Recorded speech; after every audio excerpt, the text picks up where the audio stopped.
É meu convidado nesta edição das 10, o professor Landeiro Vaz, do Instituto Superior de Economia e Gestão. Muito boa noite, Sr. Professor. Vamos então olhar para estas declarações de Pedro Passos Coelho. O que lhe pergunto é se acha que são declarações otimistas, realistas ou muito arriscadas. São declarações políticas. Essencialmente são declarações políticas. Ou seja, é um primeiro-ministro que sabe que vai ter que vender austeridade e não é possível vender austeridade nos próximos meses se não vender alguma coisa de esperança. Todos gostaríamos que a economia portuguesa pudesse recuperar. Naturalmente que nós também é de alguma maneira uma prática de que ministros deste governo, de outros governos, de vez em quando digam a crise acabou. Já ouvimos isto também de ministros deste governo, que 2012 seria o ano do fim da crise.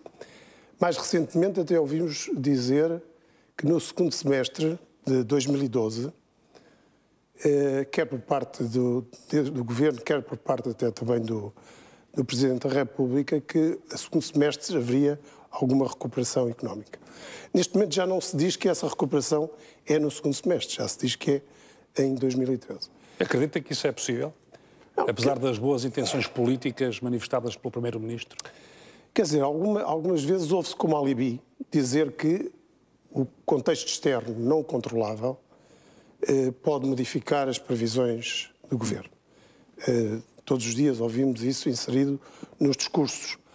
São discursos de natureza política. Nós não devemos... Eu diria que não é o economista muitas vezes que está a falar, é o político, não é?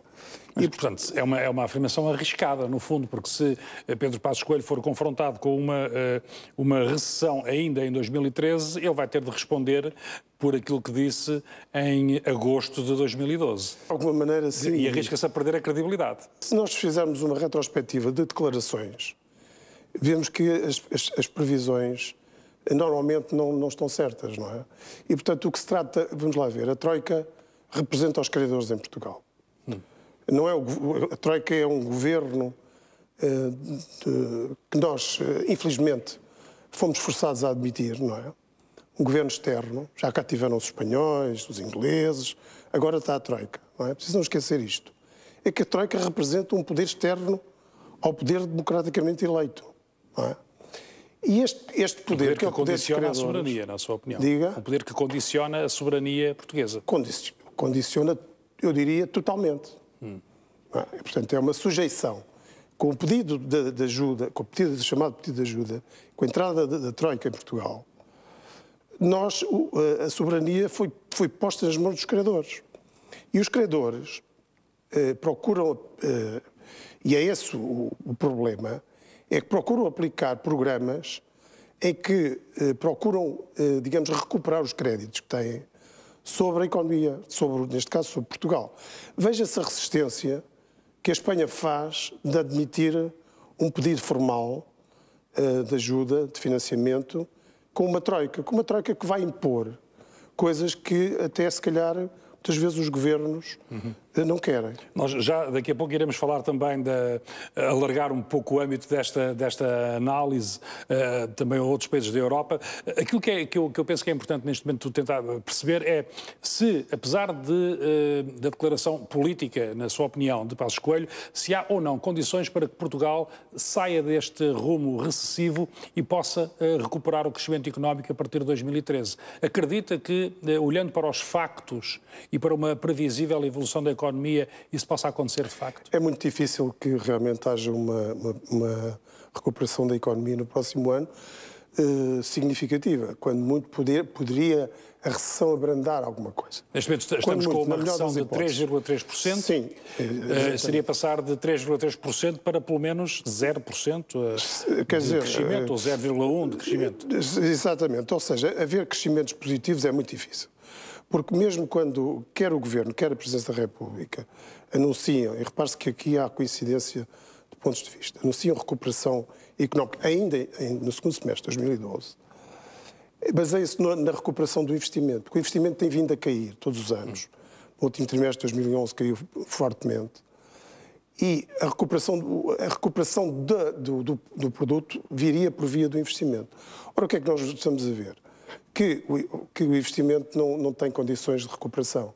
Ou seja, ainda é cedo, talvez muito cedo, para o investimento voltar. E sem esse aumento do investimento não há crescimento económico, é isso? Não, sem investimento não há crescimento económico. E, portanto, tem essa. E além disso, quer dizer, também a capacidade produtiva do país está a ser atingida pela recessão. Ou seja, Pedro Passos Coelho ontem criou falsas esperanças, ou deu falsas esperanças aos portugueses, é isso, no fundo? Não, pode ser que o Primeiro-Ministro tenha informação que não está disponibilizada. Quer dizer... Acha isso mesmo possível? Não, quer dizer, evidentemente que o Primeiro-Ministro vai ter que aprovar um orçamento agora rapidamente. Que vai ter uma medida surpresa, não se sabe ainda qual é, a tal que vai substituir exatamente os subsídios de férias. Eu vejo o discurso como um discurso político de preparação da sociedade portuguesa para as medidas de austeridade que vêm acopladas ou integradas no próprio Orçamento Geral do Estado. Para o ano seguinte, não é? E esperam um agravamento da austeridade, esperam um agravamento das condições, enfim, por aquilo que conhece as variáveis da economia portuguesa, acha que vai haver um agravamento das condições de vida da classe média portuguesa, por exemplo? É óbvio que sim, até porque, portanto, neste momento isso é um processo que está em curso e que ainda não atingiu o ponto mais baixo. O que é que falta? Falta então mais investimento? Já chegámos a essa conclusão? Falta fundamentalmente. Já chegou o professor a essa conclusão. O que é que falta mais para podermos dar a volta a esta situação recessiva, a esta situação destrutiva da economia? Esta situação, eu acho que apenas aplicar à economia portuguesa apenas um receituário da austeridade, em tudo idêntico ao que foi aplicado à Grécia, é que aqui há um grande equívoco nesta história toda.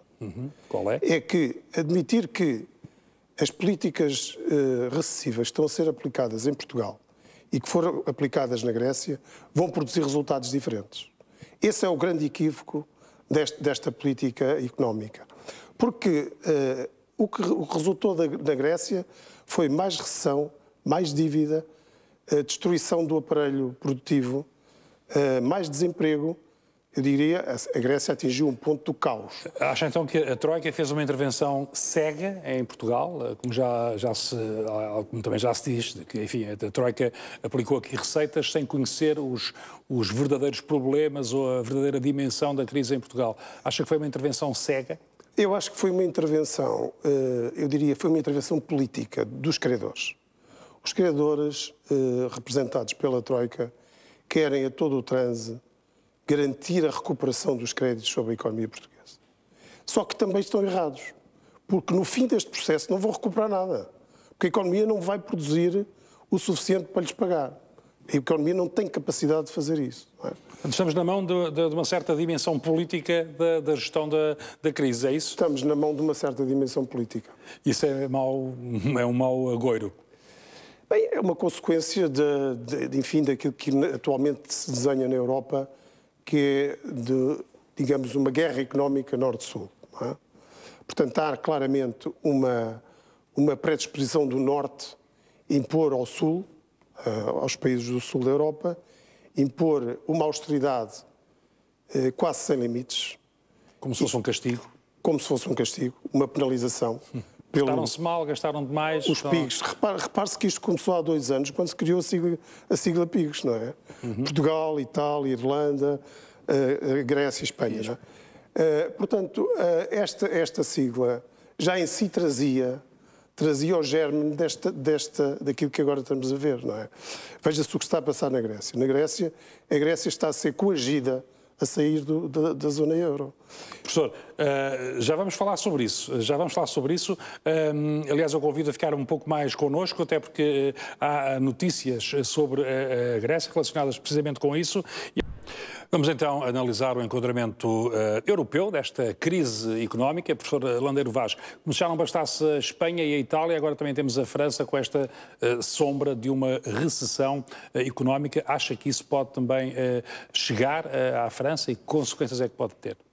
Pode chegar à França, está a chegar à França. Portanto, a recessão é uma recessão que se está a alargar.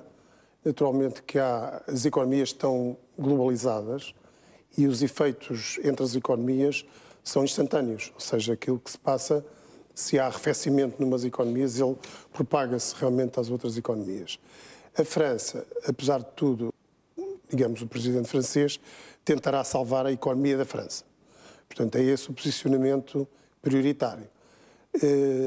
E repare-se, houve uma declaração que quase passou despercebida da opinião pública, uma declaração conjunta do presidente francês e de David Cameron, o primeiro-ministro inglês do Reino Unido, em que assumiram publicamente a Europa a várias velocidades.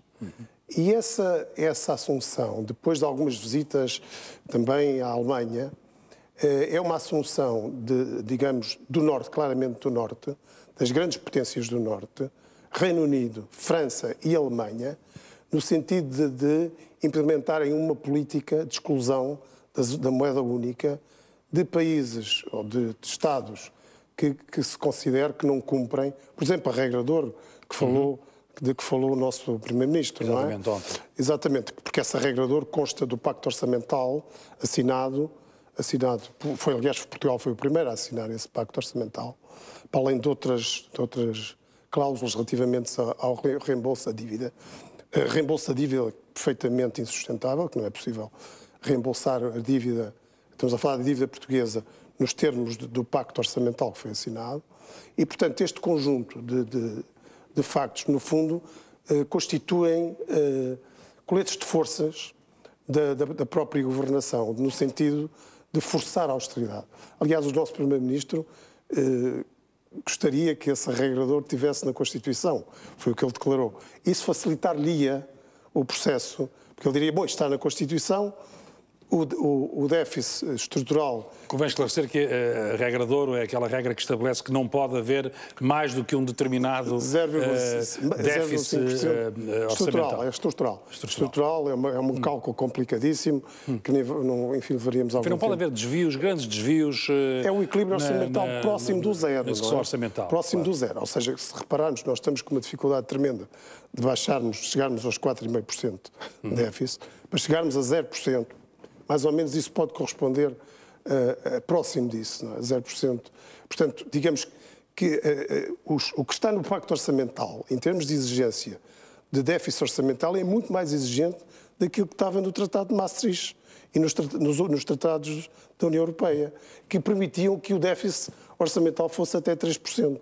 Ou seja, digamos que as potências do Norte apertaram mais ainda o déficit para economias que estão muito fragilizadas. Enfim, um garrote sobre os países do Sul. Exatamente. E uma das primeiras vítimas pode ser a Grécia. A Grécia que agora pede mais 2 anos para aplicar este programa de ajustamento financeiro. Acha que os outros países estão pelos ajustes? E já se viu a má vontade que vai alastrando, claro, entre as declarações políticas. Aliás, o presidente do Eurogrupo, Juncker, que até há muito pouco tempo apoiava, digamos, uma atitude mais proativa relativamente à Grécia, foi o último, digamos, baluarte a cair depois de todos os dirigentes políticos, desde o FMI, o Banco Central Europeu, etc., e os dirigentes... E a Alemanha também já foi muito clara a dizer isso. A Alemanha tomou a dianteira nesse processo. A Grécia está condenada. A Grécia está condenada. Isso vai ter algum efeito dominó sobre países também mais fragilizados, nomeadamente Portugal? Vai ter um efeito económico, um efeito político e com alguns aspectos surpreendentes.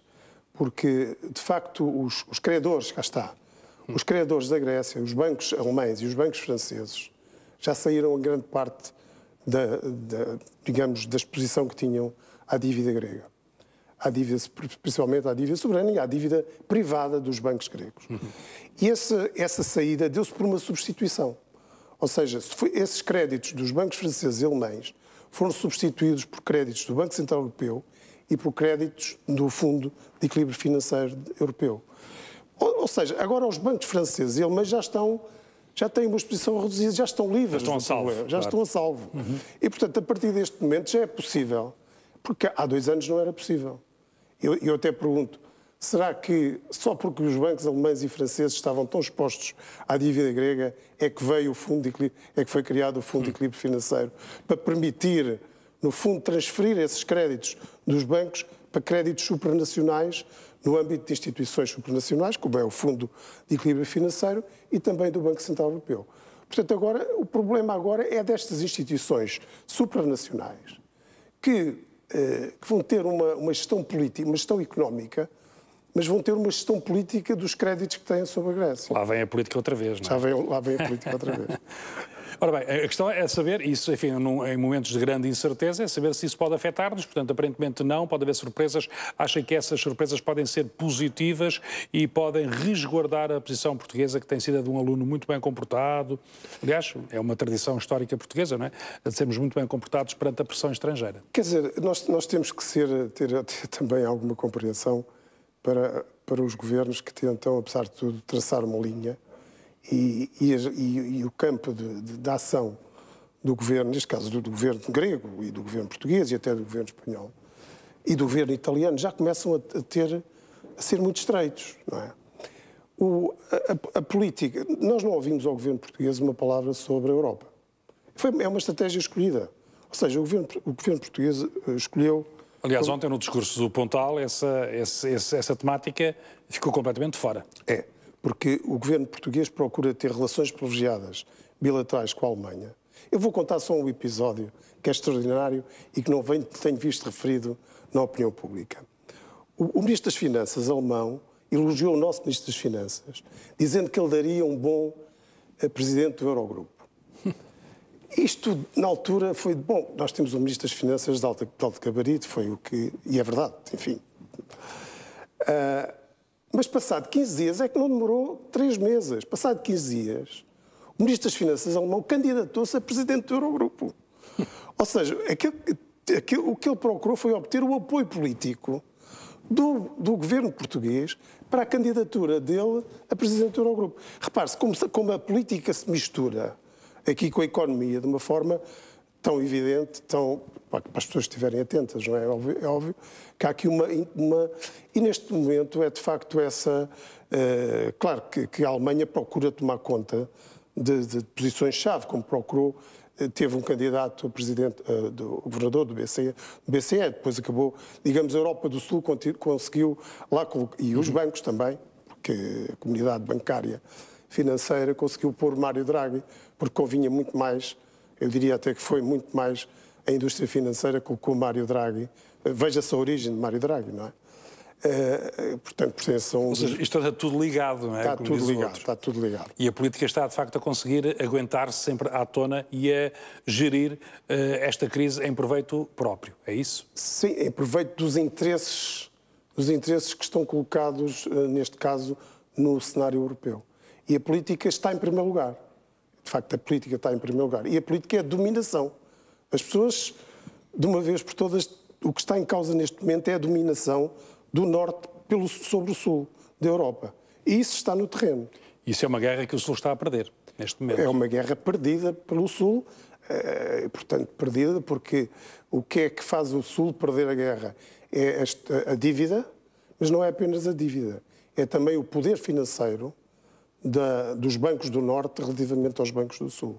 Portanto, há aqui uma guerra de domínio. E aqui há um aspecto muito importante. Forças muito desiguais, não é? De forças muito desiguais. Porque os mercados estão do lado do norte, não estão do lado do sul. E os mercados estão apostados em que o norte ganha ao sul. Portanto, há aqui uma guerra, de facto, económica, que é uma guerra dos mercados, que é uma guerra para fazer ajoelhar as soberanias do sul da Europa. E essa guerra começou pela Grécia. Sucessivamente, Portugal pediu ajuda. A Espanha vai ter que pedir ajuda porque não tem meios financeiros, nem o mercado lhes faculta para que possa deixar de ter. Há uma visita prevista de Angela Merkel à Espanha, justamente para, no fundo, combinarem a forma, porque, digamos, o orgulho espanhol está muito ferido relativamente a um pedido de ajuda, que force a uma submissão, a um ajoelhar, porque é um ajoelhar. Entraram os homens de negro em Espanha, é um ajoelhar da soberania espanhola, não é? E é disso que se trata, não se trata de mais nada. E, portanto, vamos ver quem é que vai ajoelhar a seguir e, de facto, se a Europa do Sul vai ficar toda de joelhos ou não. Professor Landeiro Vaz, muito obrigado por essa visão tão interessante e preocupante também sobre a crise que ataca a Europa. Muito obrigado. Muito obrigado, boa noite.